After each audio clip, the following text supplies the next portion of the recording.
Salut à tous les amis, j'espère que vous allez bien, que vous êtes en forme, que votre début de semaine se passe bien. Il s'est passé beaucoup de choses énormément, évidemment avec ce momentum du lundi soir entre le Classico et le Ballon d'Or.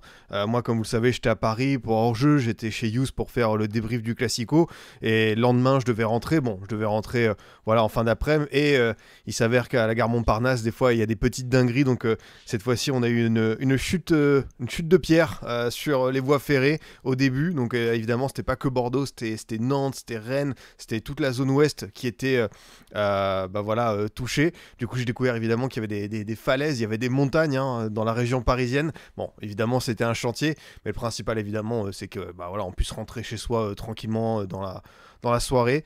Et du coup, finalement, j'ai pas eu trop le temps de vous revoir depuis le dernier débrief Ligue 1. Il s'en est passé des choses sur la planète foot. Et comme vous le savez, je voulais lancer. C'est vrai que le rendez-vous du récap mercato a très bien fonctionné. Donc voilà, on étudiait les dernières infos, les pistes, les officialisations, les rumeurs, tout ça. Et finalement, je me disais reprendre un petit peu ce format en faisant de l'actu tout simplement, en essayant de voir un petit peu quels sont les dossiers important des derniers jours. Et puis aussi vous, si vous avez envie qu'on évoque des choses que j'ai pas forcément l'occasion de parler dans le débrief Ligue 1 sur hors-jeu ou d'autres, n'hésitez pas, c'est un petit peu votre moment à vous également. Donc ouais, on est ensemble pour une bonne heure, histoire de revenir sur tout ce qui s'est passé. Évidemment, on va commencer par le Ballon d'Or, revenir à froid là-dessus, voir les classements, voir peut-être les petites dingueries, ce qui peut faire un petit peu tâche, ou ce qui a plutôt aussi ce qui a plutôt bien fonctionné à l'image du titre d'Ousmane Dembélé. Et puis c'est vrai qu'il y a aussi l'Europa League qui commence ce soir avec l'OGC Nice dans le feu de l'action. Premier match, bim, réception de l'AS Rome. On sait que Nice, l'an dernier, a fait une performance assez, on va dire, aléatoire en étant 35e sur 36. Comme on le dit, ça va être difficile de faire pire. Il y a quand même une seule possibilité, mais on n'espère pas pour eux et puis aussi pour l'image du football français. Mais on va voir un petit peu ce qui attend nos différents représentants, que sont Lyon, Lille, Nice et aussi Strasbourg dans la Pipion League. Strasbourg qui se déplace, je crois, en Slovaquie pour affronter le Slovan Bratislava. Donc voilà, ça se lance tranquillement. Et puis comme je vous le dis, si vous avez envie d'évoquer des choses qu'on parle pas assez, faire des dossiers. C'est vrai qu'il y a le Real qui en a sa 7ème victoire en 7 matchs, et les débuts de Xabi Alonso qui, d'un point de vue résultat, se passent très très bien. Peut-être forcément dans le jeu on peut toujours dire des choses, mais c'est vrai que je suis content pour lui parce que c'est un coach que j'appréciais énormément à Leverkusen, au-delà de ce qu'il a dégagé lors de la saison des Invincibles. Et on s'est rendu compte que honnêtement c'était un entraîneur qui méritait d'avoir sa chance dans un top club. Alors bien sûr on va attendre, il y a le Classico d'ailleurs, la date a été sortie, c'est le dimanche 26 octobre je crois à 16h15 de mémoire. Mais Xabi Alonso, je pense que c'est une patte qui va se diffuser petit à petit. Il y a aussi des grands rendez-vous en Ligue des Champions. Il va y avoir de plus en plus de beaux matchs, de moments importants. Mais sur, on va dire, les débuts, sur les premiers adversaires, je trouve que c'est super encourageant et j'aime bien ce qu'il propose. Et puis, c'est vrai qu'il y a aussi des entraîneurs en conférence de presse, des coachs de Liga. Hier, c'était celui de Levante qui était interrogé. La dernière fois, c'était celui d'Osasuna. Il disait, ouais, sans manquer de respect à Ancelotti, avant on jouait on jouait une grande équipe avec des grands joueurs. Là ils disent par contre on joue vraiment un grand collectif, c'est-à-dire que en termes de pression, de ce qu'on a à faire comme adversité, ça n'a plus rien à voir et le Real avance un peu plus ensemble. Et puis en plus tu vois, clin du destin, dans hors-jeu, nous on allume pas, mais on est en mode bon Vinicius, va voir qu'il se réveille parce que là ça sent un petit peu la situation pour Rave. Et là Vinicius s'est rappelé au beau souvenir que c'était un grand joueur. Alors bien sûr ça méritera confirmation au-delà d'un match contre un promu, mais le premier but avec cet extérieur est fantastique. Il y a des actions de très haut niveau, et franchement ce Vinicius là, oui évidemment s'il se remet un petit peu la tête à l'endroit, Xabi Alonso il crachera pas là-dessus. Alors faut voir, est-ce que ce sera un titulaire indiscutable, est-ce que ce sera un titulaire un petit peu, pas dire dans une autre forme de rotation, mais est-ce que ça va être un joker? Mais bon, considérer Vini comme un joker, c'est quand même assez osé. En tout cas, hier, le match, tu vois, il a envoyé de beaux messages, et ça mérite, encore une fois, de la régularité, de la continuité. J'espère que vous allez bien, que vous êtes pas mal à être sur le chat, des habituels comme Stradri, Dark Chirac, Enzo. Je vois aussi Juanito qui a sorti le petit logo des Girondins qui fait bien plaisir. On rappelle que les Girondins jouent ce week-end en Coupe de France. Et oui, la magie du monde amateur fait que les Girondins rentrent dans le 4e tour de la compétition à Bergerac, sur le papier, c'est pas simple. Vous savez que Bergerac a fait partie cet été de nombreux clubs français qui ont des soucis financiers. Donc voilà, sur le papier, c'est vrai que Bergerac, tu dis oula, attention. Et puis dans la réalité, Bergerac, ça peut-être un peu plus chuté. Oui, désolé, Fiatus, oui, évidemment, il y a d'autres habituels. Hein, quand je cite pas votre blase, des fois, c'est ce que je vois passer sur le chat, mais je ne vous sous-estime pas. Désolé, les amis. Évidemment, la modératrice sous le chat est également présente en vous rappelant, si ça vous le dit, de vous abonner, de mettre voilà, des petits likes, des petites étoiles sur les différentes plateformes podcast pour se dire voilà, qu'on continue l'aventure ensemble et pour faire grandir le projet, le COP de Scipion, quoi. Dans la réalité, personne ne se dit attention Bergerac. Alors, oui, mais quand t'es supporter des Girondins, c'est aussi quelque chose que t'es obligé de ne pas mettre de côté. Moi, il n'y a plus aucune équipe que je sous-estime, crois-moi. Déjà que c'était le cas en Ligue 2, alors là, encore plus en N2. Le match que je redoute le plus en N2, c'est contre la réserve de Lorient. Parce que si Bordeaux ne fait pas un résultat contre cette équipe, sincèrement, voilà, si ton équipe principale ne bat pas une réserve, là pour moi c'est quand même ça signifie que t'as chuté de très très haut, quoi. Salut Hugo, j'espère que tu vas bien. Je vais à Bergerac, j'ai peur de Bergerac. Bah écoute, on sera deux à avoir peur de Bergerac, normalement j'y vais aussi, donc si jamais y a moyen de se croiser ou quoi, n'hésite pas, hein. On sera bien évidemment accessible. Et j'ai vu que Stradri, pour relancer le débat sur le Real, qui disait, en tout cas on n'en parle pas beaucoup, mais Valverde pas bon du tout, il semble totalement perdu au milieu. Ouais, c'est vrai que autant tu as un Tchouaméni qui est vraiment bien depuis l'arrivée de Xabi Alonso, tu as des jeunes joueurs qui se montrent un peu plus haut dans la zone, comme Arda, comme Mastantuono. Bon, tu as Mbappé qui est vraiment à un niveau fantastique, mais là c'est tout devant. Mais si tu parles vraiment du cœur du milieu de terrain, en attendant le retour à 100% de Bellingham, c'est vrai que Valverde, c'est pas sa meilleure période. C'est un joueur qui a peut-être besoin de retrouver un petit peu des sensations, une stabilité au milieu de terrain, lui qui a été baladé partout. Mais c'est vrai, quand on a vu la blessure de Trent et Carvajal qui a pris son carton rouge contre l'OM, pour le déplacement à Almaty par exemple, ça m'étonnerait pas de voir un Valverde en latéral.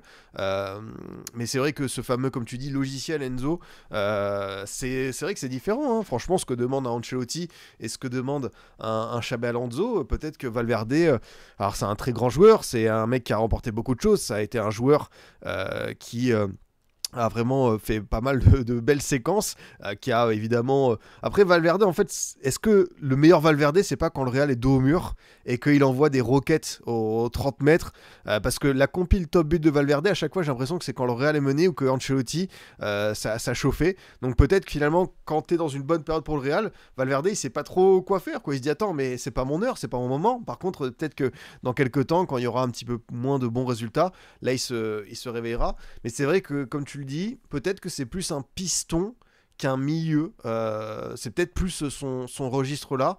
En tout cas, enfin, ça va pour Xabi Alonso si dans ce début d'aventure t'as que ça entre guillemets comme problème ou souci à régler, certains niveaux. Après tu vois, t'as des joueurs qui sont très performants, je pense à Carreras, j'ai cité Tchouaméni, j'aime bien les jeunes joueurs, également notre ami Kix qui retrouve de très grosses sensations, parce qu'hier tu vois il met encore un penalty, mais il y a aussi sur le quatrième but, le contrôle il est nickel, il se l'emmène bien, puis la finition c'est carré. Moi Mbappé, s'il continue comme ça jusqu'en juillet 2026, je signe direct, hein. On a besoin d'un Kylian fort pour peut-être avoir une équipe de France qui aille de nouveau très loin dans une compétition, dans une Coupe du Monde. Donc ça, c'est plutôt de bon augure pour la suite, quoi. Ouais, quand Ancelotti haussait les sourcils, après, hein, Ancelotti, je parlais de Coupe du Monde, on le retrouvera avec le Brésil. Hâte de voir finalement à quoi ressemblera vraiment sa CSAO dans une version grand tournoi. Ça, vraiment, ça va être une belle curiosité. Et Karim, que je salue, qui est aussi un habituel du chat, qui rappelle, c'est vrai que 5 buts et le Kicks. Alors, autant le Kicks bloc à l'Euro, où il a marqué qu'un but en 2 participations, autant Coupe du Monde, c'est vraiment sa compète en sélection. Et c'est un peu comme Thomas Müller. Thomas Müller en Coupe du Monde, il avait eu vraiment une grosse forme, et à l'Euro, il a vraiment eu un blocage majeur. Et là, pour le coup, c'est plutôt le Kicks qui devrait normalement peut-être devenir meilleur buteur, parce que du coup, il aura 28 ans, enfin il aura 27 dans l'année de ses 28, là, à l'été prochain. Peut-être qu'il a potentiellement encore une Coupe du Monde, voire 2 dans les jambes. Donc c'est vrai que je pense que le record, à moins d'une dinguerie absolue, je pense qu'il sera effectivement battu, quoi. Mbappé, le problème, c'est que quand Vini a la balle à gauche, Mbappé se met en retrait, offre aucune solution à Vini pour centrer fort devant le but. C'est vrai, bah, de toute façon, ça c'est le genre de choses qu'on a vu l'an dernier, quand Ancelotti finalement essayait de mettre et Rodrigo, et le Kicks, et Vini, et Bellingham. Des fois, ça se chevauchait et même ça concentrait trop de joueurs dans la zone. Et c'est vrai qu'il n'y avait personne dans la surface. Parce que bah, l'année où le Real remporte sa Ligue des Champions, quand t'as plus Benzema et t'as pas encore Mbappé, c'est vrai que par exemple, t'avais un Bellingham qui lui pouvait faire ses fameuses très bonnes projections. Le début de Bellingham, c'était il y a 2 ans. Mais je sais pas si vous en souvenez, mais il marquait à tous les coups et quasiment aussi dans le temps additionnel dans les dernières minutes. Vraiment, c'était le sauveur du Real. Et là, pour le coup, oui, Mbappé, il a envie de plus toucher le ballon. Mais moi, j'aime bien quand même aussi. Je vois certaines actions, il prend un peu plus la profondeur. En vrai, je trouve qu'il est quand même sur une belle pente de progression, dans le sens où il a compris ce qu'attendait Xabi Alonso de lui dans les efforts. Je vois qu'il presse un peu plus. Je dis pas qu'il te fait des efforts, qu'il va faire des pressings dans tous les sens, qu'il va courir sa quinzaine de kilomètres. Non. Mais par contre, tu vois, on le voit un peu plus actif. Par contre, pour le coup, dans le jeu, il y a encore des fois où il en fait trop. Tu sais, cette fameuse action, je crois que c'était justement contre Osasuna, où il fait un dribble sympa. Et derrière, tu vois, il y a le jeu où il peut écarter à gauche, et t'as le latéral qui est libre, et t'as vraiment un espace de dingue. Et il préfère faire sa talonnade, qui est aussi une de ses signatures. Donc, c'est là où tu vois, il y a encore des axes de progression. Mais sinon, sur le bilan statistique, sur ce qui dégage, moi je trouve que c'est vraiment Mbappé qui est plus concerné, qui a peut-être aussi une meilleure prépa physique, parce que bah, c'est vrai qu'après l'Euro, je le trouvais fatigué. Le Real, voilà, c'était un peu poussif. Il y a eu finalement aussi les sessions équipe de France qui étaient un petit peu boycottées. Donc non, là, il s'est remis d'aplomb. Et franchement, après, peut-être que aussi, comme on dit, peut-être qu'il y a une prise de conscience. Il voit le PSG, son ancienne équipe, gagner avec des champions. Il voit son grand pote Ousmane Dembélé prendre le ballon d'or. Alors oui, lui, il a le soulier d'or, il a plein de trucs, c'est sympa. Voilà, saison blanche, est-ce que tu sais ce qu'est une saison blanche? Mais pour le coup...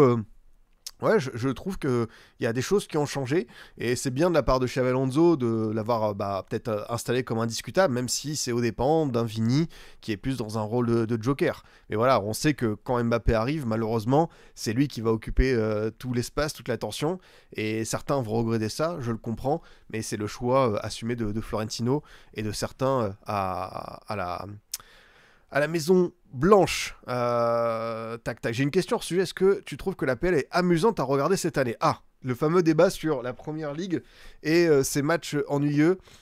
Je vais pas faire l'acteur. Oui, les gros matchs. Moi, honnêtement, quand je vois qu'il y a des grosses affiches de PL, je me mets systématiquement, et après je le fais quoi qu'il arrive parce que j'adore ça, le multi-ligue 1.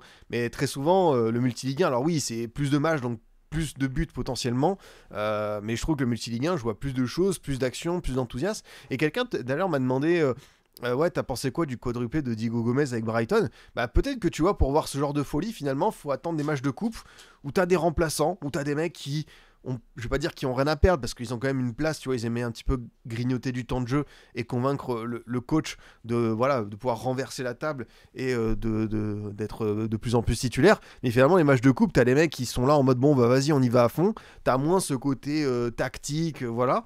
Après, j'ai vu quand même des matchs qui étaient intéressants, genre le Newcastle-Liverpool a un très beau scénario, le Tottenham City était quand même pas mal du tout. Après oui, les gros chocs, c'était pas dingue. Les matchs d'Arsenal, Liverpool, ça a été un peu poussif. Même le City United, tu vois, il n'y avait pas photo. Ah, le United Chelsea, alors sur le papier c'est une belle affiche, mais on souffle un petit peu parce que quand même, tu vois, c'était pas... Enfin, il y a eu beaucoup de déchets techniques, même si t'as un scénario rigolo et que t'as un carton rouge et que t'as 3 changements au bout de 20 minutes. Mais ouais, je peux comprendre. Après, peut-être que ça va aussi... je pense qu'il y a les gens qui vont chercher ce qu'ils veulent. Il y en a qui veulent prendre du gros plaisir, et finalement peut-être qu'ils se disent bah aujourd'hui c'est la Ligue des Champions qui m'en offre le plus, donc je vais me concentrer là-dessus. Peut-être qu'il y en a qui vont se dire tiens, si j'ai envie de voir un peu plus de jeux, bah je vais me tourner vers le Barça de Flick, je vais me tourner vers la Bundesliga parce que je sais que c'est un championnat qui ferme pas les espaces.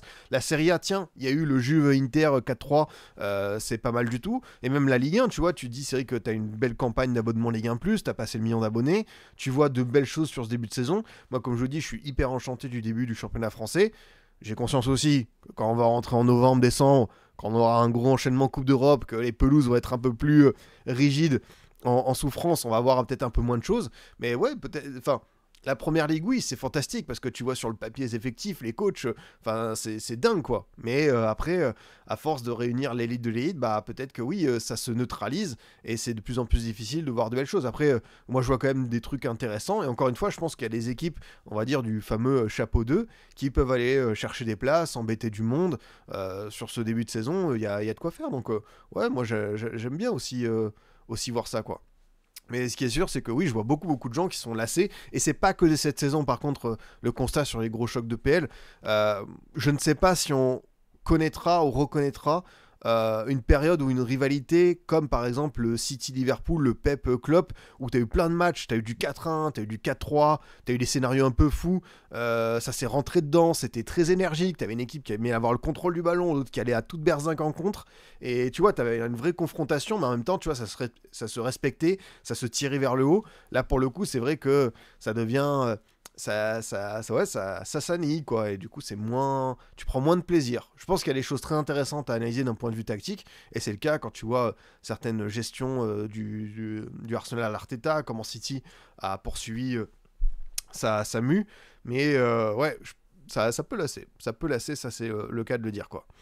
Est-ce que tu penses que Lyon peut faire quelque chose en Europa? L'effectif paraît tellement court, t'as 13-14 joueurs, comment ils vont enchaîner tous les 3 jours? Alors c'est vrai que l'OL, t'as un défi majeur qui s'ouvre avec ces 8 matchs d'Europa League qui vont t'accompagner jusqu'en janvier.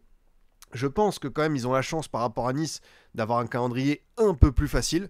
Il faut le dire, hein, que eux pour le coup ils ont été bien lotis. Je pense que ils ont été vraiment tu vois, épargnés, contrairement à Nice qui va faire de la Roma, du Fenerbahçe, du Fribourg, du Celta, du Porto, enfin même du Braga, tu vois. Ça va pas être simple du tout. Et du coup, pour l'OL, juste si on se remet évidemment ce calendrier, tu vois que tu as Utrecht demain, tu as Salzbourg, tu as Bâle à la maison, tu vas au Betis, qui est sur le papier le match le plus dur. Ensuite, tu as le Maccabi Tel Aviv sur terrain neutre, je pense. Tu as les Go Ahead Eagles, autre équipe néerlandaise. Tu vas aux Young Boys de Berne.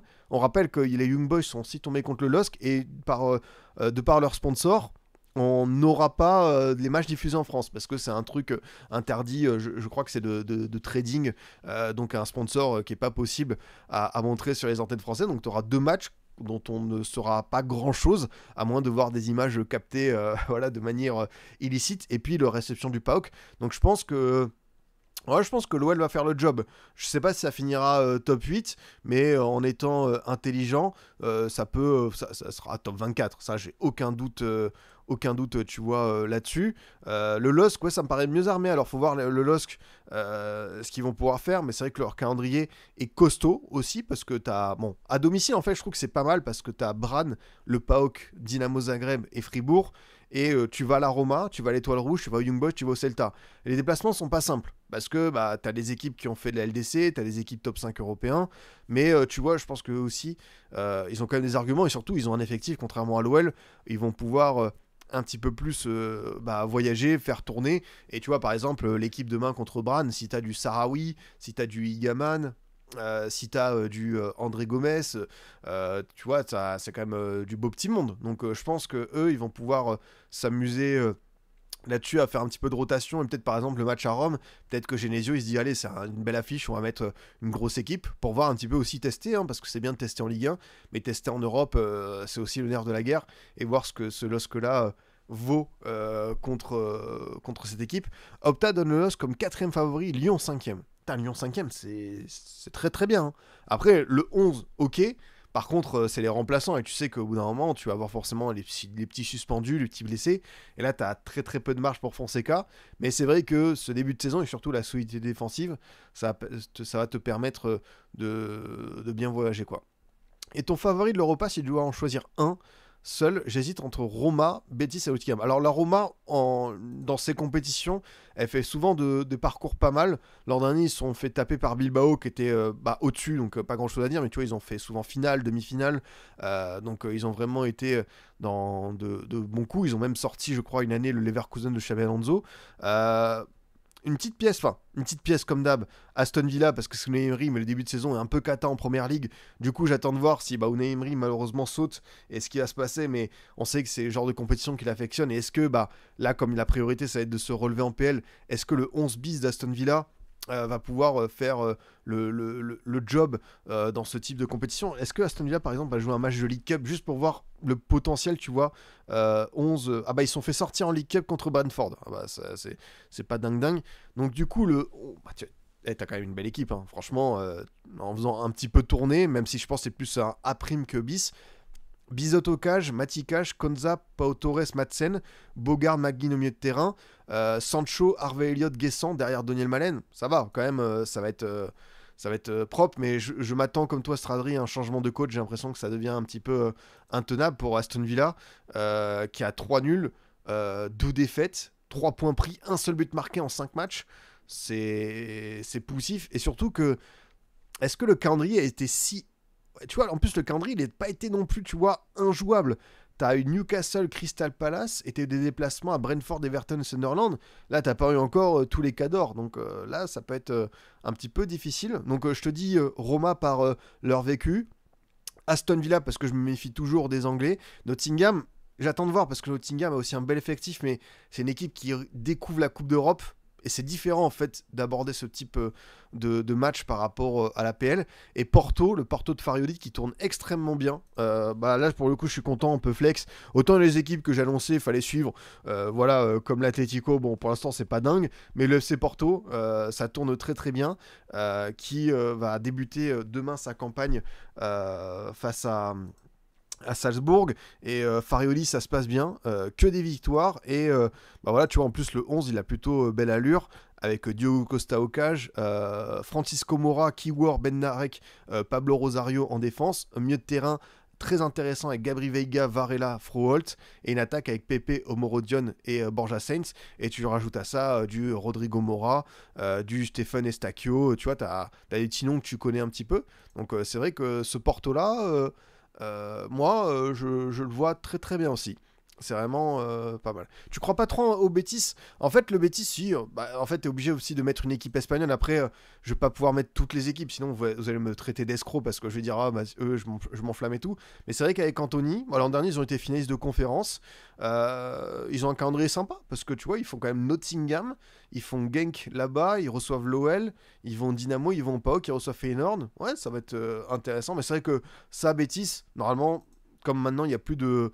Euh, équipe qui est réservée de la LDC.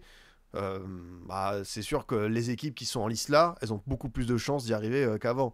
Reverser, pardon, réservé n'importe quoi, reverser de la LDC, ça va pouvoir leur permettre de faire de bons petits parcours, quoi. Et c'est qui battra la Fio en finale de Pipion League cette saison? Ça aussi, c'est la question évidemment clé. Qui battra la Fiorentina cette année?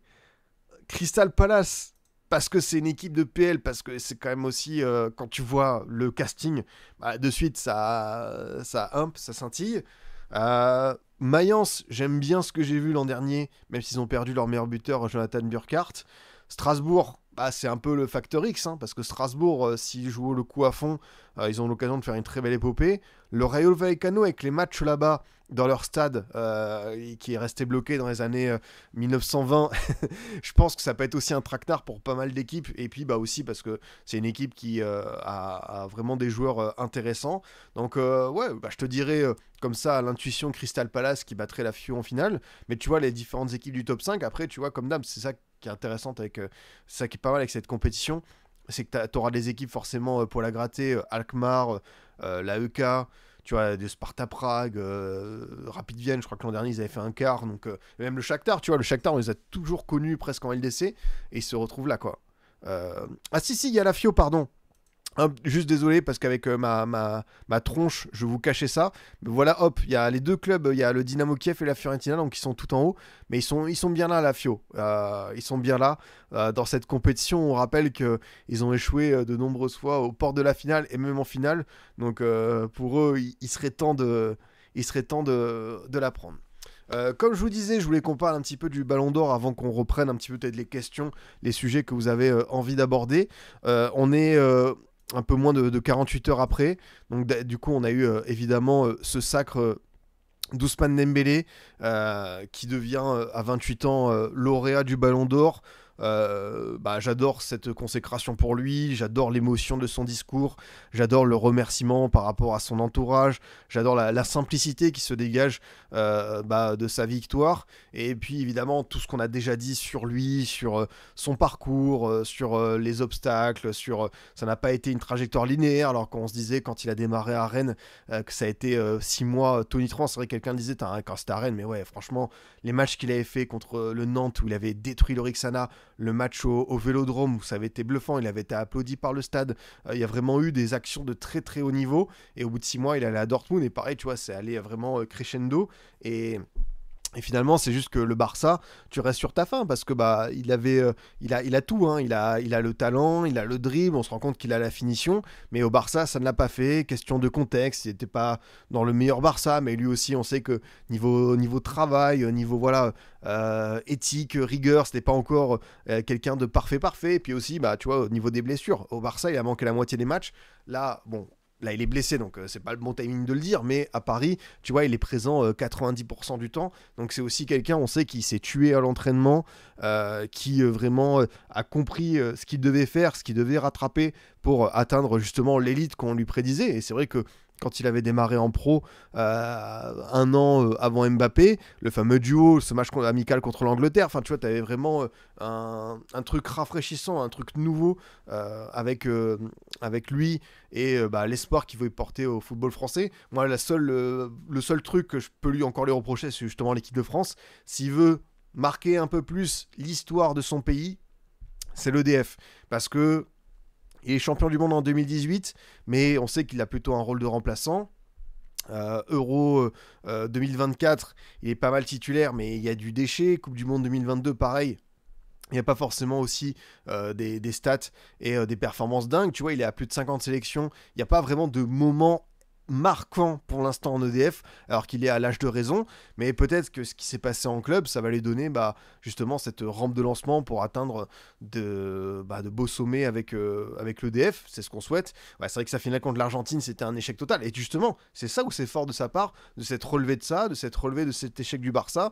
Quand il arrive, le PSG met 50 millions d'euros sur la table, il y en a pas mal qui sont sceptiques, qui disent c'est un gars blessé, c'est un mec qui a régressé, tout ça, et finalement, encore une fois, hein, le fameux contexte qui fait beaucoup de choses, et lui ça lui a permis d'atteindre vraiment sa plénitude, en plus dans ce rôle de numéro 9 où finalement tu te rends compte qu'il t'aide énormément dans l'aspect collectif, qu'il est très très bon dans la passe, dans les efforts et dans la finition aussi, hein. C'est un joueur, on a pu le voir dans les stats, quelqu'un qui s'est nettement amélioré et qui tremble un peu moins. Il y a encore un petit peu de déchets, c'est pas un Gyökeres, c'est pas un Haaland, c'est pas un Mbappé, c'est pas un mec qui a 50 buts par saison, mais il n'y a pas assez 50 buts, mais par contre, il y a beaucoup de passes D aussi. Il y a vraiment un gros travail pour le reste de l'équipe.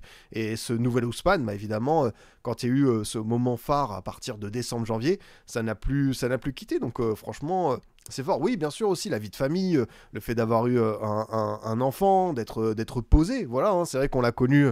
Au-delà de ça, c'est un petit peu foufou. Enfin, on le surnommait El Trafico. C'était un petit peu un loustic. Tu vois, les trucs avec Football Manager. Alors là, je parle d'un tout autre truc. Mais tu vois, c'était un petit peu un rigolo. Dans le sens, voilà, c'est vrai qu'il nous fait rire parce qu'il était un petit peu naturel, spontané. Là, tu sens quand même que c'est quelqu'un de plus mature, plus réfléchi, qui a su comprendre en fait ce qu'on attendait de lui et mettre ces fameux ingrédients pour atteindre cette élite-là. Et franchement, en termes de ballon d'or surprise, il figure assez haut parce que en début de saison dernière, si tu dis parmi tout le casting de gros prétendants, c'est qui va être élu, si tu dis Dembélé, crois-moi que tu termines à l'asile d'Arkham, hein. Et pourtant, voilà, c'est ce qui s'est passé. Donc non, franchement, ravi pour lui, quoi. Curieux de voir comment il appréhendera l'après-Ballon d'Or, alors que son début de saison est décevant, mais logique vu la prépa. Ouais, c'est vrai que ça n'a pas été concluant, il y a eu cette blessure, mais je pense que voilà, ça va rentrer dans l'ordre petit à petit. Il va se remettre, ça va être... Ouais, moi je suis plutôt confiant. De toute façon, il y a un truc qui est... Il y a un bon cadre avec Luis Enrique, c'est sain, et même tu vois la réaction de Luis Enrique, tout ça, tu vois même les vidéos au campus PSG, où voilà, tout le monde partage ça avec lui.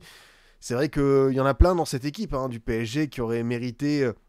d'être cité très très haut. Il y en a qui l'ont été, d'autres peut-être un peu moins, mais franchement pour lui, pour ce qu'il représente, et même tu vois, c'est aussi une dédicace au Stade Rennais et à la formation française, c'est qu'on a quand même on forme des ballons d'or. Alors peut-être qu'on a beaucoup de choses à redire sur notre football, sur la formation, sur voilà, l'état des équipes de jeunes, sur la visibilité, est-ce qu'on est un pays de sport, tout ça. Mais quand même, on arrive à former des footballeurs élite, élite, élite.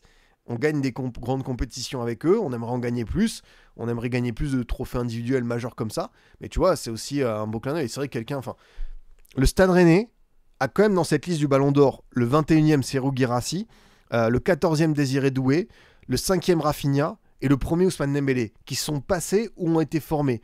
Donc ça, franchement, c'est quand même, tu vois, pour un club qui est plutôt, on va dire, voilà, chapeau d'eau du football français en termes de qualification en Coupe d'Europe, c'est quand même sacrément costaud. Alors juste, évidemment, il y a beaucoup de choses à dire sur ce fameux classement et ce qu'on va pouvoir en dire. Alors oui, il y a des dingueries. Il y a des dingueries dans ce classement, je pense que ça l'a échappé à personne. Le premier, allez, on commence, 30e, Michael Olise, évidemment, ça doit être beaucoup plus haut. Wirtz, 29e, ok. Van Dijk, 28e, moi ça me va. 27e, Rice. 26e, Haaland. Tu vois, en fait, il y a des joueurs qui, pour moi, même, n'auraient pas dû être dans cette liste et qui profitent de leur nom. Je pense à Vini, même Bellingham, même si, Bellingham, tu vois, Haaland, tu vois, j'aurais sorti ça pour mettre du Gravenberch, du Bastoni, du Pacho, voire du Marquinhos, quoi. Alors oui, certains vont dire « Ah, mais c'est la première fois qu'il y a autant de joueurs d'une même équipe, on ne peut pas être tout le PSG. » Bah pour le coup, si, parce que franchement, le PSG était tellement impressionnant et les 11 joueurs de champ, ils méritent. Et pas voir Pacho, moi, dans cette liste, ça me désole surtout un petit peu. Ouais, bah évidemment, hein, Pedri 11e. On a du mal à s'en remettre. Moi, Pedri, c'était minimum, tu vois, 6e, 5e. Moi, de toute façon, le classement que j'imaginais, c'était premier Ousmane, deuxième Yamal, troisième Hakimi, quatrième, je crois que j'avais mis Rafinha, cinquième Vitinha et sixième Pedri. Tu vois, c'était mon classement, moi, que je voulais voir. Et après, ouais, il y a des choses qui... forcément, Pedri, c'est un manque de reconnaissance et tout. Après, j'espère qu'il aura d'autres classements où il pourra un peu plus s'exprimer et surtout être plus haut. Mais c'est vrai que ça m'a énormément surpris de le voir si bas, quoi. Qu'il soit pas top 3, ok, parce que moi, tu vois, par exemple, je l'avais pas mis, mais franchement, il est très proche du top 5.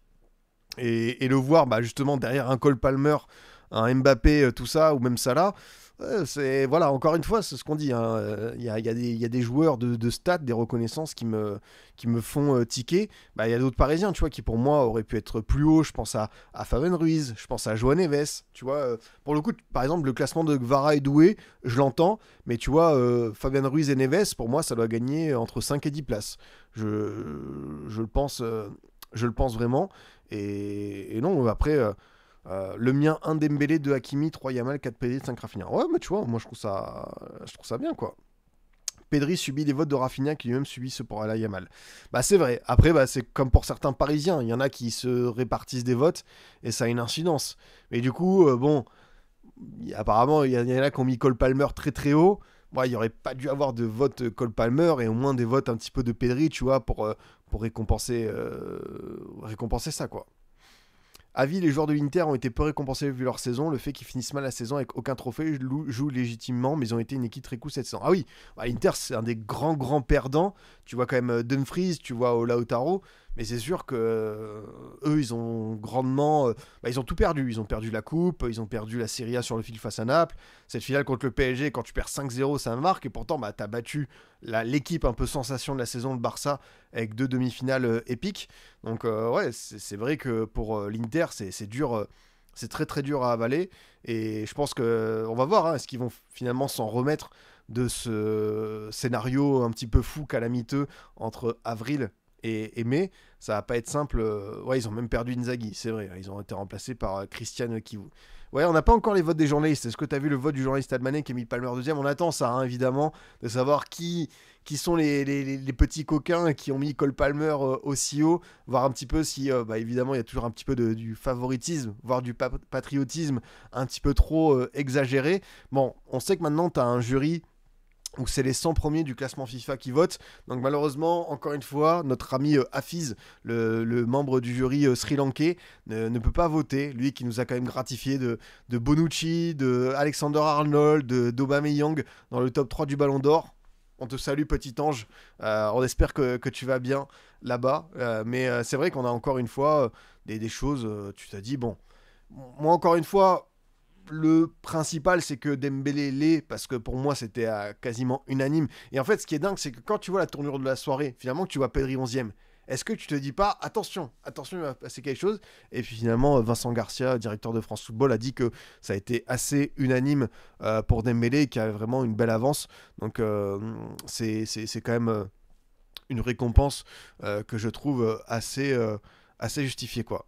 Tu penses que la haine que subit Lamine va s'atténuer après ce BO? Bah, le souci, c'est quand tu vois certaines déclarations de son père. Moi, je l'aime bien, Oui seul. Hein. C'est un personnage. Et quand tu vois qu'il dit des trucs sur Dembélé, après, il faut distinguer, et c'est pas simple dans l'esprit des gens, distinguer voilà, l'entourage du joueur. Le joueur, tu vois, il a l'air, il vit sa vie, il kiffe.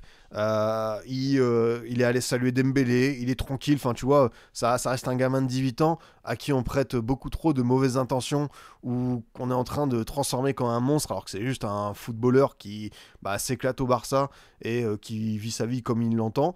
Et après, tu vois, j'ai vu beaucoup de choses de personnes qui disaient, maintenant qu'il y a eu la poignée de main, maintenant que Dembélé était Ballon d'Or, ils ont dit, ah c'est bon, on enterre la hache de guerre. Mais comment ça on enterre la hache de guerre? On parle de football. On parle de ballon rond, on parle de terrain, on parle de joueurs.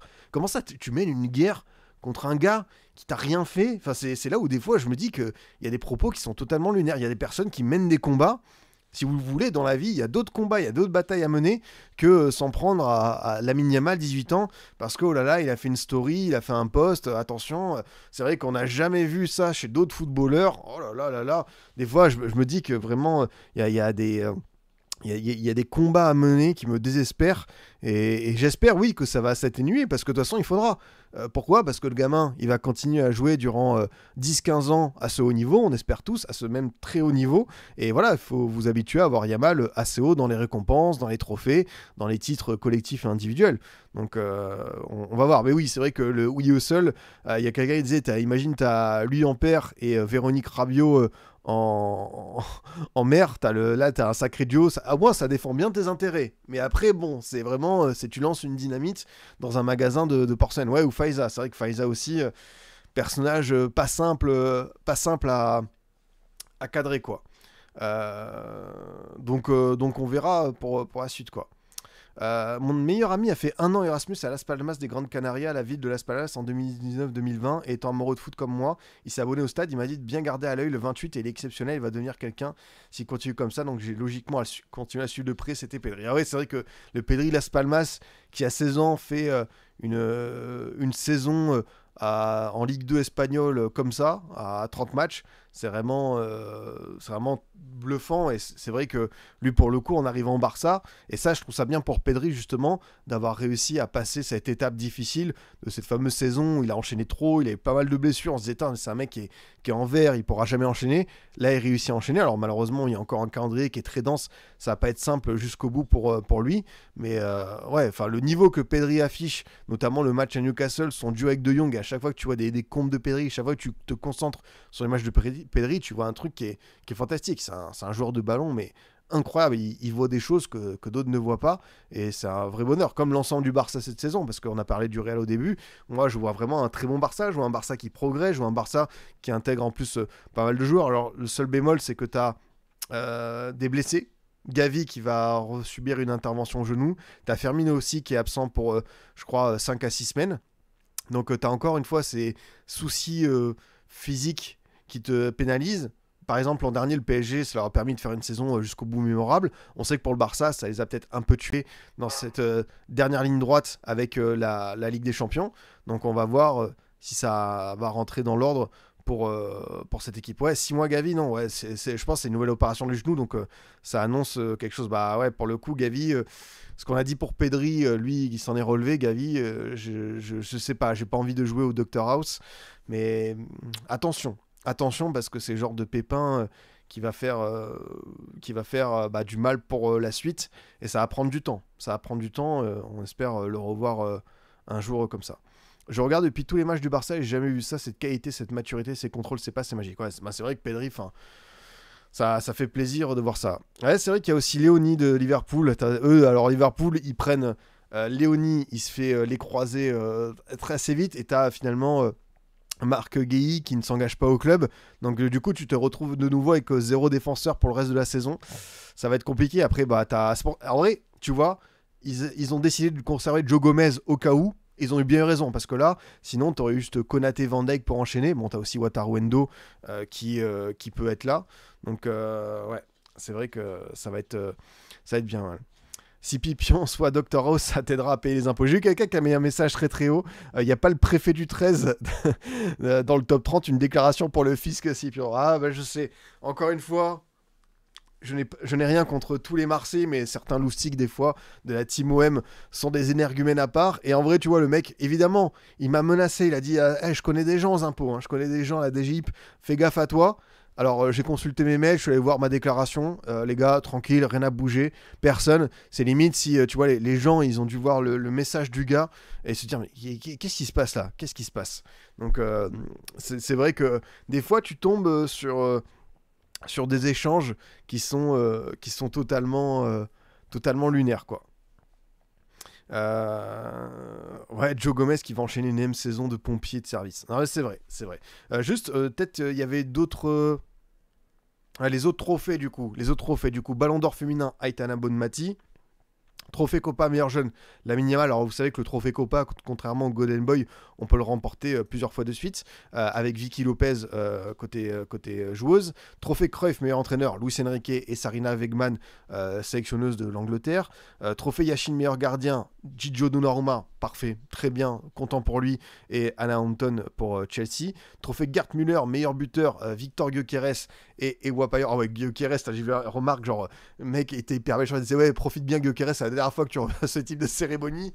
Bah, c'est vrai que Gyökeres le début de saison est douteux, mais je lui laisse encore le petit bénéfice du doute et le temps de l'adaptation, parce que pour un mec comme ça, avec le transfert, la pression, le changement d'environnement, de championnat, tout ce que vous voulez, ça peut être ça, mais le commentaire m'a fait rire, quoi.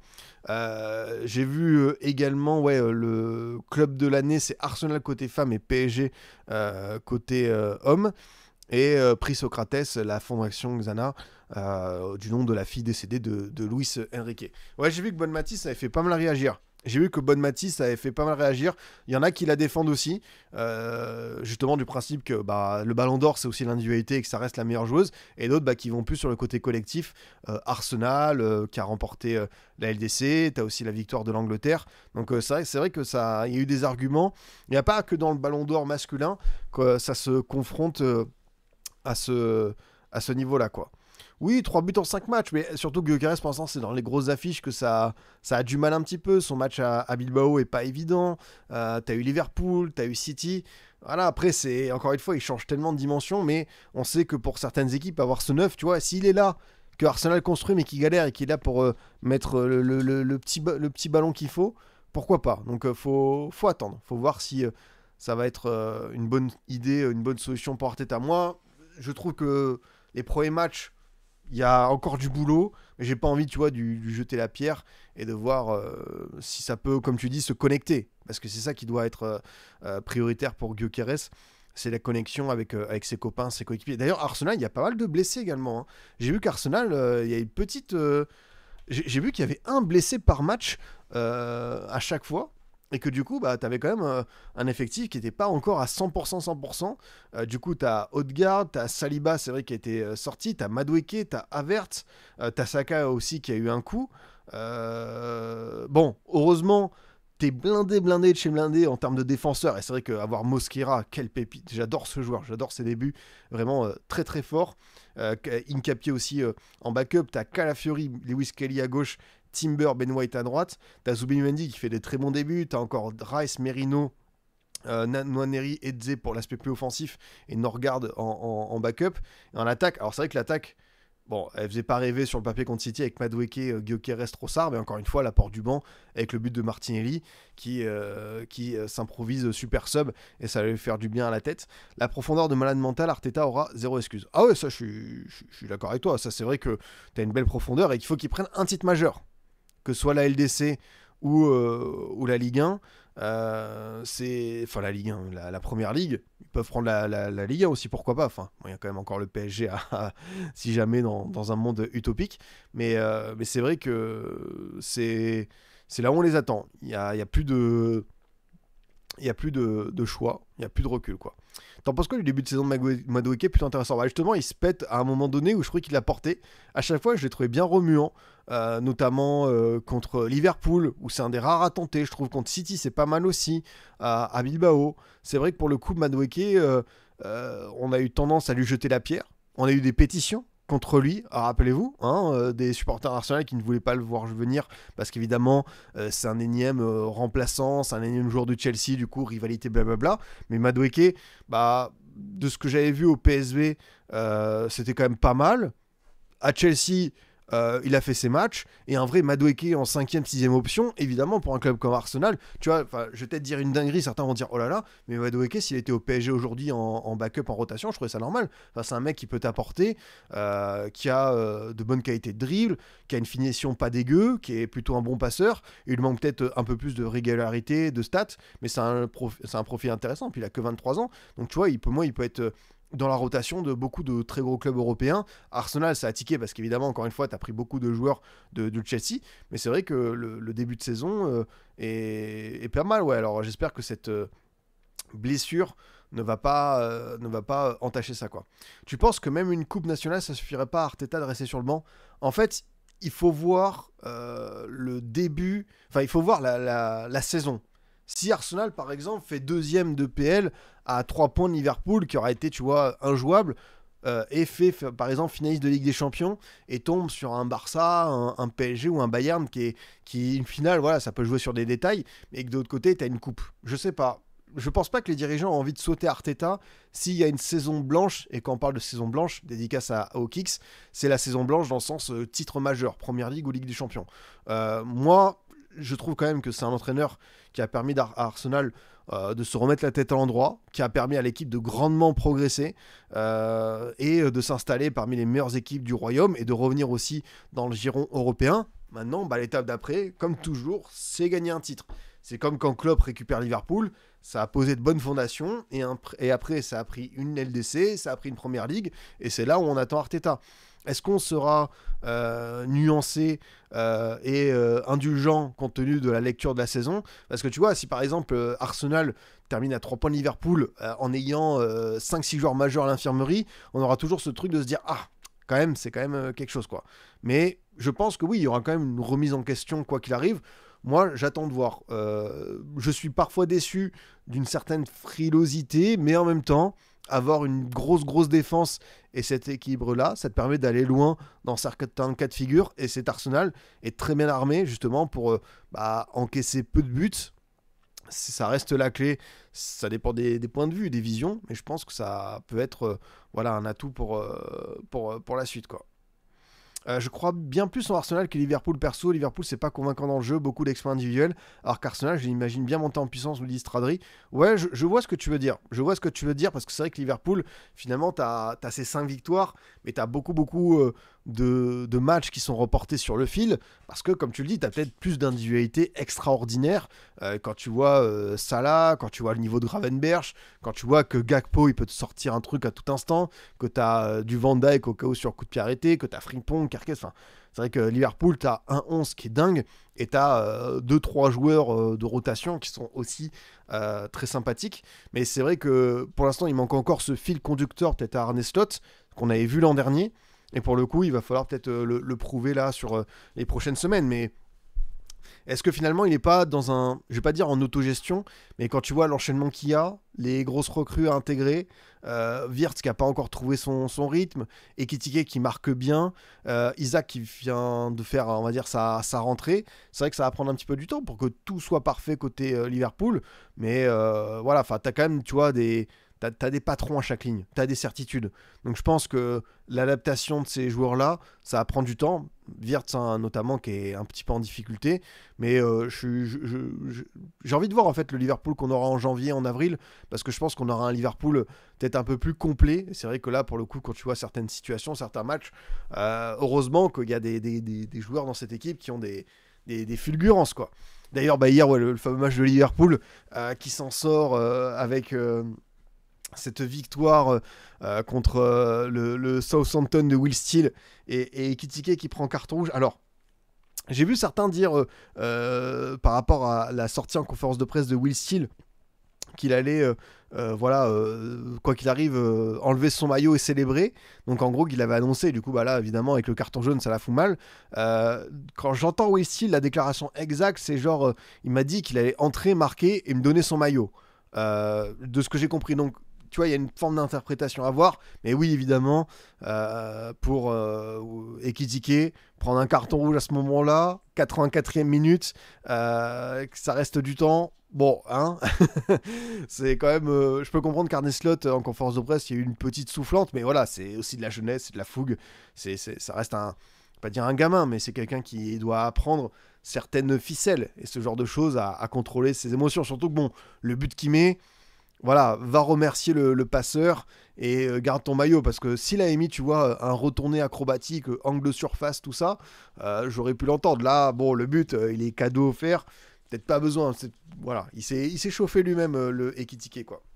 Et c'est vrai que Chamakh, il avait fait ça en Coupe de France avec Bordeaux en 2003. À l'époque où la règle, elle commençait à être mise en vigueur, parce que si vous regardez d'anciens matchs, d'anciens buts de la fin des années 90-2000, où la célébration, justement, enlever son maillot était à la mode, tu voyais qu'il y en avait beaucoup qui le faisaient, justement, parce que vous n'avez pas de carton jaune.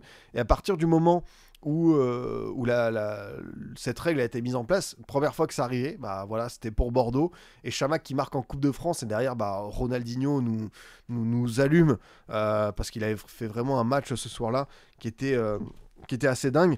Et c'est vrai que Chamakh qui était jeune aussi à l'époque, parce que 2003, je pense qu'il doit avoir 20, 21. On était pas forcément hyper satisfait de ça, quoi. Hop.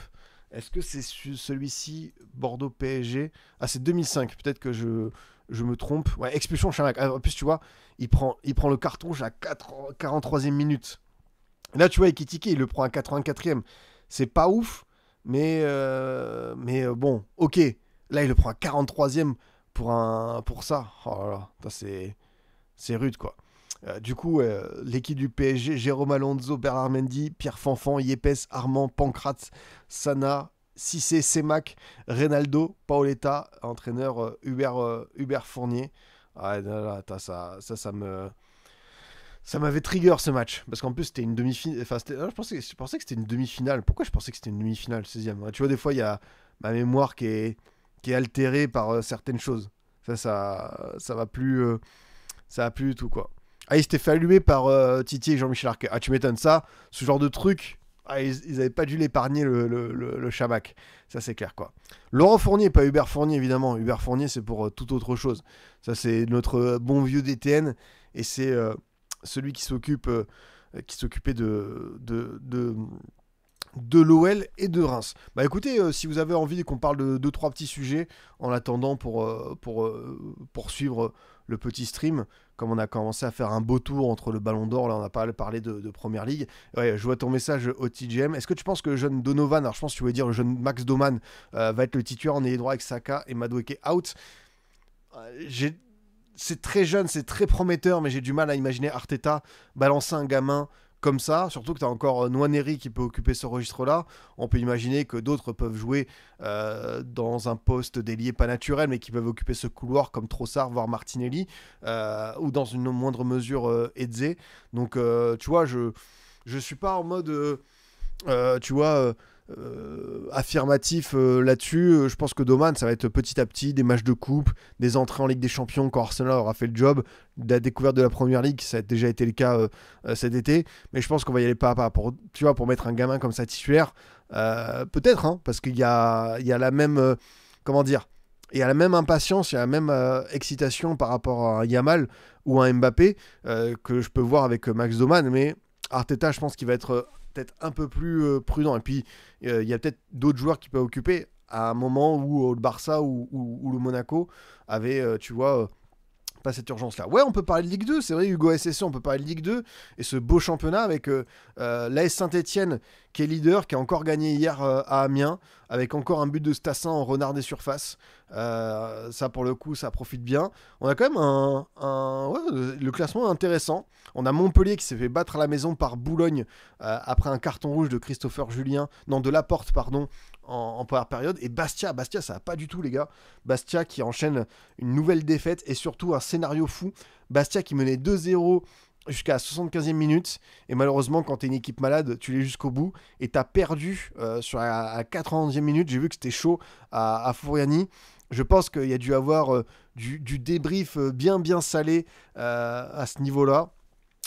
Mais c'est vrai que Bastia, ouais, en plus tu vois, 20 tirs, 9 cadrés, les autres ils ont eu 10 tirs, 3 cadrés, 3 buts. Oh là là, vraiment c'est le scénario sur FM. Quand tu connais ça, tu sais ce que tu fais. Tu fais sauvegarder, quitter. Genre, tu reprends ta session le lendemain. Faut pas chercher plus. Sinon, ça peut déraper. Mais c'est vrai que pour cet ACA-là, ouais, ça sent pas très bon. Alors, évidemment, le championnat, il y a encore...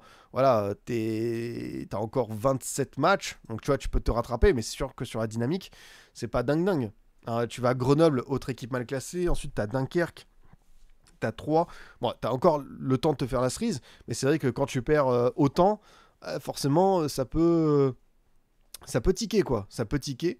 Donc le Bastia qui est le seul club à pas avoir pris de victoire. Bravo à Boulogne qui, pour le coup, on sait que Boulogne c'est un cavard parce qu'ils ont récupéré la place de la Ajaccio dans ce championnat. Ils n'ont pas eu le temps de faire un mercato. Là il y a quelques jours, il y a Jonas Martin qui a débarqué, pas dire à l'arrache, mais voilà, ils sont encore en train de faire leur effectif et ils sont allés chercher une belle victoire à Montpellier. Je pense que ça va être difficile jusqu'au bout, mais tu vois, ils se battent quand même pour rester en championnat. Donc ça, je trouve ça beau pour eux. Et c'est vrai qu'on parle beaucoup de Saint-Étienne, mais 3, c'est pas mal. 3 qui allait battre le Restart, match d'équipe bien classée, et 3 qui a un bel effectif en Ligue 2. 3 à l'échelle de la Ligue 2, avec notamment... Antoine Mille, un joueur que j'avais annoncé dans un mercato idéal pour le FC Nantes qui vient de Pau, qui était vraiment pas mal du tout. T'as Ifnaoui qui était dans l'autre équipe la saison passée au Red Star et qui lui aussi a fait du mal avec le coup de l'ex. Et non, franchement, l'équipe elle tourne vraiment bien. T'as Adeline qui était formé à Reims, qui est champion du monde U17. Attends, Adeline, non, il est peut-être pas non. Il a fait l'équipe de France U19, il a fait un Euro, mais il n'a pas été champion du monde avec les U17. Non, franchement, c'est vrai que sur le papier, même Nicolas Lemaître, qu'on avait reçu dans hors-jeu, qui est un gardien expérimenté du championnat, Edrissi, tu vois, qu'on connaît, qu'on avait vu également en Ligue 1 avec l'ACA. Donc ouais, en face aussi, tu vois, c'est vrai que l'équipe du Restart faisait un bon début de saison. C'est vrai que t'as Raoui qui est... Les gars, est-ce que c'est une dinguerie si je dis que je suis abasourdi de découvrir que Raoui n'a que 30 ans? Je vous le dis, Raoui, on l'a vu depuis un moment, j'étais persuadé qu'il avait 35 ans. Franchement, là, je lui donnais 50 de plus. Parce que peut-être qu'on l'a vu pendant un moment avec comment ça s'appelle, avec l'OM, avec Clermont et tout. Mais non, franchement, j'abuse. Ah ouais, mais pour moi, c'est un ancien, quoi.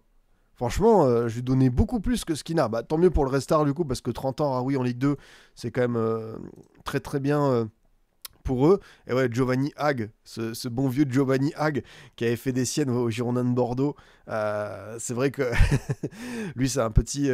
lui aussi, il était assez taquin à l'époque. Donc non, c'est vrai que 3, le début de saison est encourageant. Et Pau, encore une fois, alors il n'y a plus d'équipe professionnelle, certains disent dans le Sud-Ouest. Non, il y a Pau, hein, qui en plus a gagné avec un but de Ryan Messi, prêté par Strasbourg. Vous savez, le fameux joueur qui a été très très fort en équipe de jeunes à Dijon, qui a été récupéré par Strasbourg et qui commence à faire ses premiers pas avec l'équipe. Tu vois, c'est vrai que tu as Tousgar, Ryan Tousgar, c'est pas le Tousgar auquel on pense, c'est Bobichon qui a mis un doublé le week-end avant. T'as un des Kaloulou.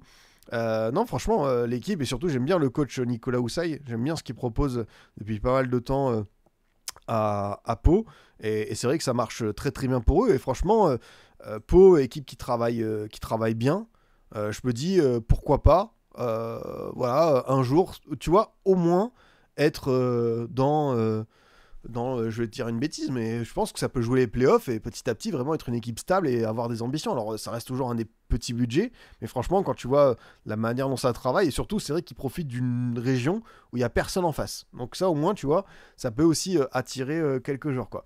Bah, Messi en Ligue 2 c'est le multiverse. Pau, il y a quand même une équipe où il y a Kanté et Messi, tu vois, et même certains vont dire il y a aussi Ruiz. Donc tu vois, c'est quand même une équipe. Ouais, Tousgar, ses petits frères. Bah merci pour l'info. Ouais. Ouais, c'est vrai comme Rodez l'an dernier. C'est vrai comme Rodez, ça peut être vraiment le cas. Et ouais, bah, je vous l'ai dit, Sainté qui s'est imposé à Amiens. Voilà, 23 tirs 4 cadrés. Bon, il y a encore du boulot, mais c'est vrai que l'équipe, bah évidemment, quand tu vois les noms, voilà, hein, le duo Stassin-David-Tachvili, Tardieu, Bernouer, Mouefek qui rentre sûrement. T'as même Larsonneur qui fait des bonnes choses. Hein. Je trouve que en Ligue 1, ça a été difficile l'an dernier. Là, ça va mieux. Chico Lomba, qui a l'air d'être une très belle recrue. Nadé qui retrouve un petit peu plus de sérénité. Et puis, t'as les joueurs que t'intègres comme Hanan, Jaber, Miladinovic, Boakier. C'est vrai que Sainté, à partir du moment où, pour moi, il gardait David Tachvili, Stassin, c'était fort. À partir du moment où en plus ils les font jouer et c'est pas juste on te garde parce qu'on veut te garder et qu'on voulait pas te vendre, bah, évidemment ces joueurs-là ils vont t'apporter sportivement, ça va être fou. Alors il faudra voir ce qui va se passer l'hiver prochain. Est-ce que si Stassin continue à mettre encore des pions, est-ce que tu vas pas avoir une offre super à 30 millions d'euros et ça peut quand même peut-être commencer à faire tourner la tête? Est-ce que s'il remonte en Ligue 1 l'an prochain, mais pour moi c'est un message fort de les avoir gardés et de les faire jouer. Et surtout, bah, pour moi, l'équipe, évidemment, tu as une plus-value par rapport aux autres. Je me demande si Stassin, c'est pas le joueur, même David Tachvili dans un autre registre, mais je parle plus de Stassin, c'est pas le joueur le plus fort de Ligue 2 qu'on ait eu à ce moment-là, tu vois, de sa carrière. Genre par rapport à ce qu'il avait fait en Ligue 1, le fait d'avoir ce gars-là en Ligue 2. Alors c'est vrai, quand tu vois aussi Keito Nakamura et Reims sur l'entrée à Geoffroy Guichard et le match qu'il a fait hier contre Clermont, c'est très fort. Mais ce Stassin-là, bah, c'est quand même, tu vois, j'ai rarement eu un niveau, un souvenir d'un gars comme ça qui est aussi fort dans un championnat de deuxième division comme la Ligue 2, quoi. C'est vrai qu'il y a eu l'époque Monaco. Il y a peut-être eu l'époque Monaco avec Ocampos, avec des joueurs comme ça, peut-être. Ou Kanté à, à Caen. Ça peut se discuter, quoi. Mais ouais, ça peut être dans le débat. Mais depuis un moment, en tout cas, j'ai pas vu ça et je trouve ça fou. C'est un cheat code absolu. Franchement, c'est waouh.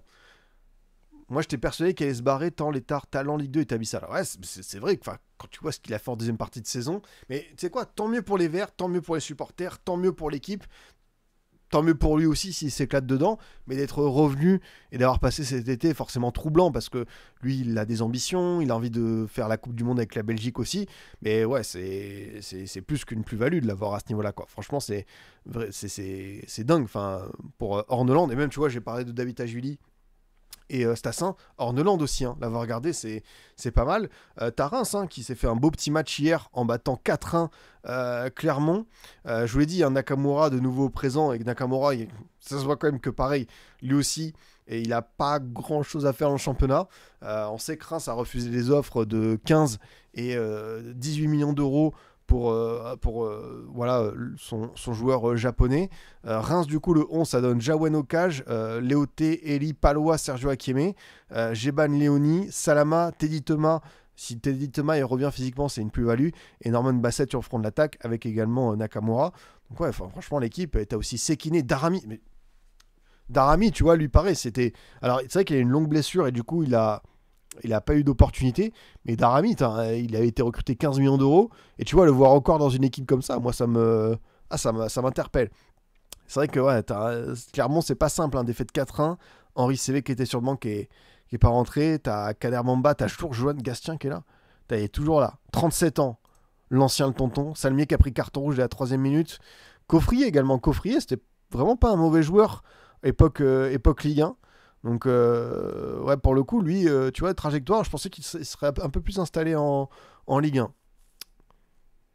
Info Liverpool, Federico Chiesa devrait être inclus dans la liste de Liverpool pour la LDC suite à la blessure de Giovanni Leoni. Info de Fabrizio Romano. Bah, tant mieux pour eux. J'ai vu que Ghezal aussi devrait être intégré dans la liste.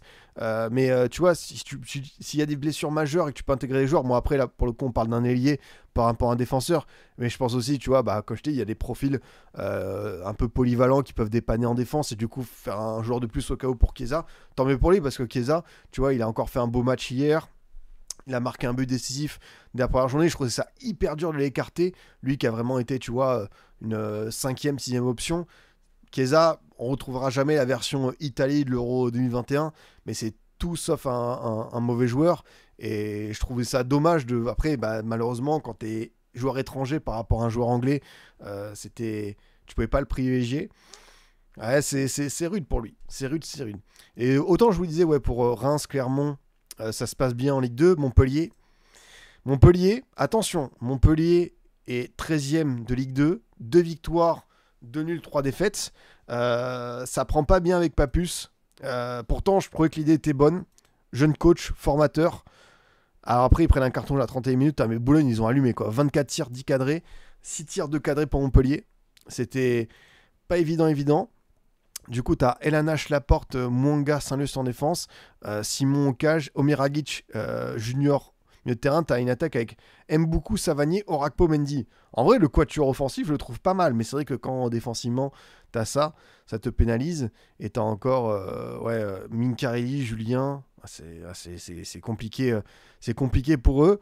Et du coup, ouais, ils sont fait grandement punir. Ouais, franchement, je sais pas si Papus ça va continuer jusqu'au bout. On verra ce quoi. L'exfiltration manquée de Savani ne doit pas forcément aider dans la vie de groupe. Ouais, c'est vrai. Non, mais en fait, je sais pas s'ils réussiront à vendre. Je sais pas quelle sera la suite du projet. Mais je pense que il est temps, comme beaucoup de clubs, tu vois, de tourner une page. Et j'ai l'impression que Montpellier, ça doit le faire, quoi. Donc, mais c'est vrai que quand on voit Savanier, c'est vrai comme tu dis, Guinguim, ouais, enfin, Savanier, il a encore cette patte qui est dingue, quoi. Franchement, ouais, il a toujours ce truc.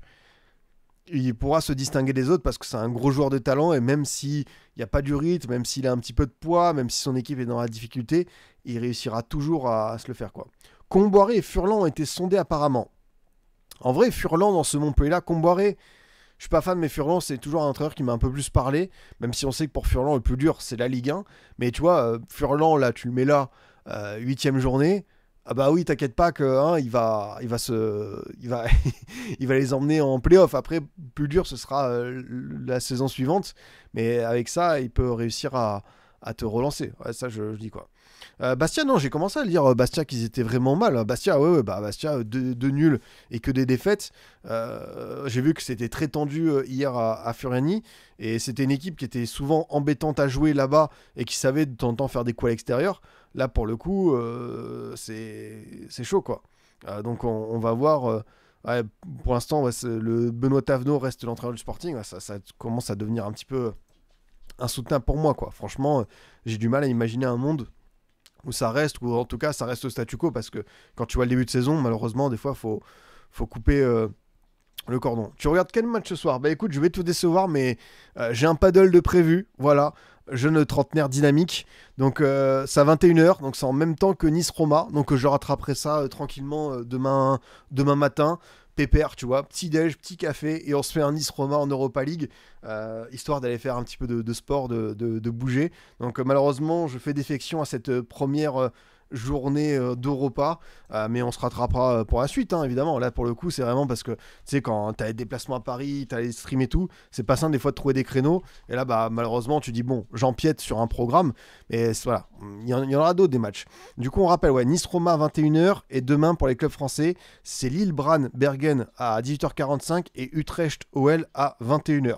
Putain, Aston Villa-Bologne demain, Stuttgart-Celta-Vigo, et t'as Betis-Nottingham. En vrai, t'as des belles affiches européennes, t'as des beaux matchs un peu hipster comme qu'on aime bien, quoi. Et en Pipion League, c'est quoi le programme? Non, pas Convergence League, je savais même pas qu'il y avait un jeu vidéo qui s'appelait comme ça. C'est demain les premiers matchs du coup de Pipion League. Dynamo Kiev Crystal Palace à 18h45, Miam et le Slovan Bratislava Strasbourg est à 21h. Donc voilà, pour ceux qui voudraient savoir ce programme là, quoi. C'est dans une semaine, ouais, j'ai dit n'importe quoi. Pas demain, c'est pas demain du tout, c'est dans une semaine. Parce que c'est vrai que la Pipion League, on rappelle que c'est seulement 6 matchs. Donc c'est seulement 6 matchs pour toutes ces équipes, une équipe par chapeau. Donc la Pipion League, c'est pas pour de suite. Donc du coup, vous pouvez vous focaliser sur l'Europa. Et comme je vous l'ai dit, ces affiches, ma foi, pas mal du tout. Les amis, je vais vous laisser sur ce. C'était sympa de se faire ce petit stream actu, histoire de voir un petit peu tout ce qui va se passer à droite à gauche. Donc moi, je pris toujours pas mal de plaisir. Le programme, on a le débrief Ligue 1, bien sûr, qui arrive dimanche après le Rennes-Lens. On a également une vidéo avec Yous que j'ai tournée, qui arrive vendredi sur la chaîne. Donc n'hésitez pas, encore une fois, YouTube, à mettre du like, du commentaire, à vous abonner, pareil en podcast. Je vais mettre dès à présent, évidemment, cette émission pareil en replay pour ceux qui voudraient rattraper ça. Je vous souhaite une excellente soirée. Profitez bien de vos matchs d'Europa. Et puis on se dit à très très vite pour de nouvelles aventures. Salut les petits potes.